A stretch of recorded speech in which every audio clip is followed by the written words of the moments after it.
David Joseph.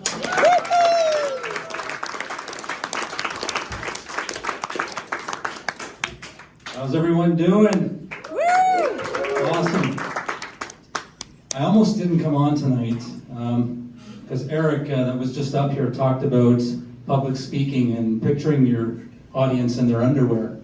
Well, my parents are in the audience. I think that's the last thing I'll be doing. Anyway, I'm excited to be here. My background is Lebanese, and I should tell you right off the bat that my preferred pronouns are he, him, and hummus. My ancestors come from a small village in Lebanon called the Bekaa Valley, which is actually Lebanese for pita pit.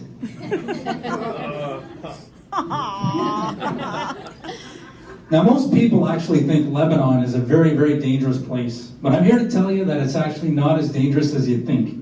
In fact, there's only 2 spots in Lebanon that you need to avoid. The first is the capital city of Beirut. Very dangerous, never go there. The second spot is fucking anywhere else. Little known fact about Lebanon. Now, not many people know this. Lebanon does not have a president. They do not have a prime minister. Lebanon has a garlic king. Praise Allah. Yeah.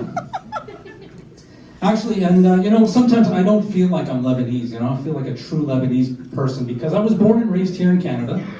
I don't speak a word of Lebanese, and I've never been to Lebanon. In fact, the only thing Lebanese about me is the thick black hair on my ass. Now, my dad is Lebanese, so by default, so am I.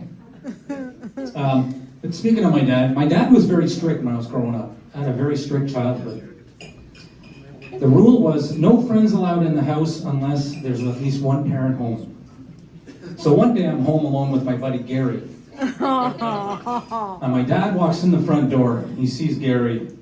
He's livid. He looks at me and says, "Son, you know the rules. Now go to your room, you're grounded." I looked at my dad and I said, "Dad, I'm 32 and you need to go home."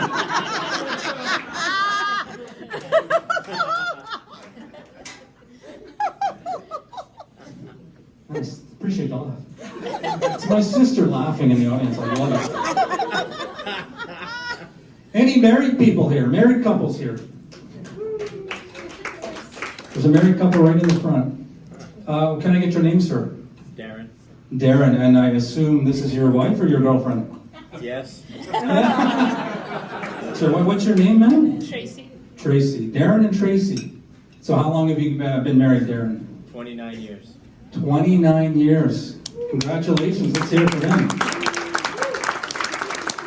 Now, Darren, I'm going to put you on the spot a little bit, and I'm going to ask you to describe your marriage in one word. If you had to describe your marriage in one word, what would that word be?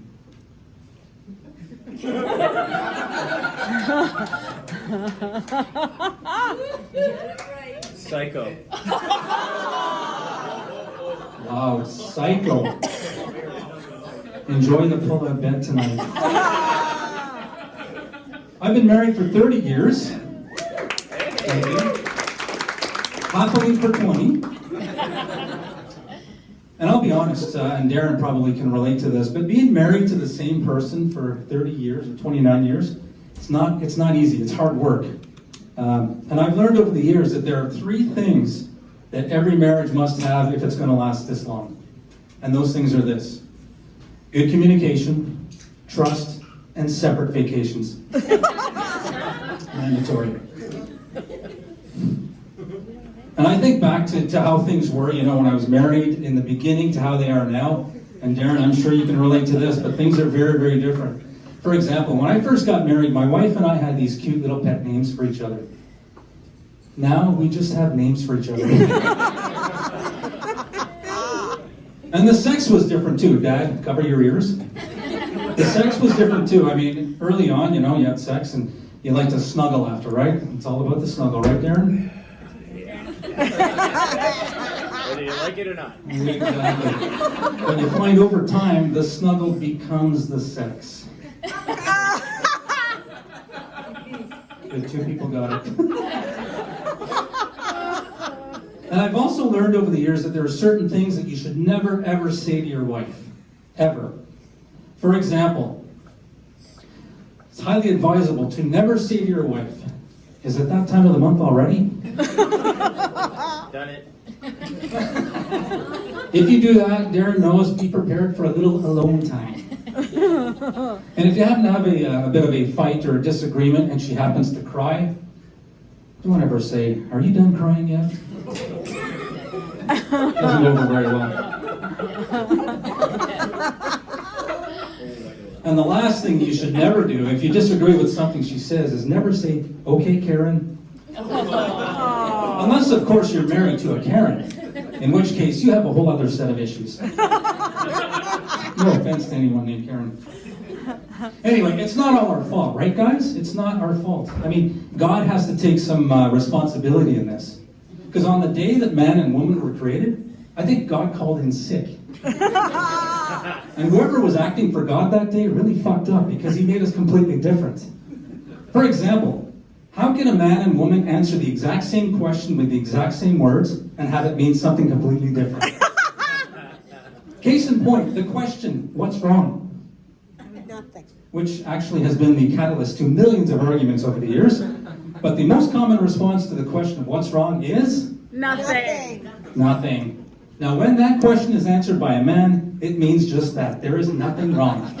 But when that question is answered by a woman, it means get ready because we're about to fight. Praise Allah. My name is Biagios. Have a good night.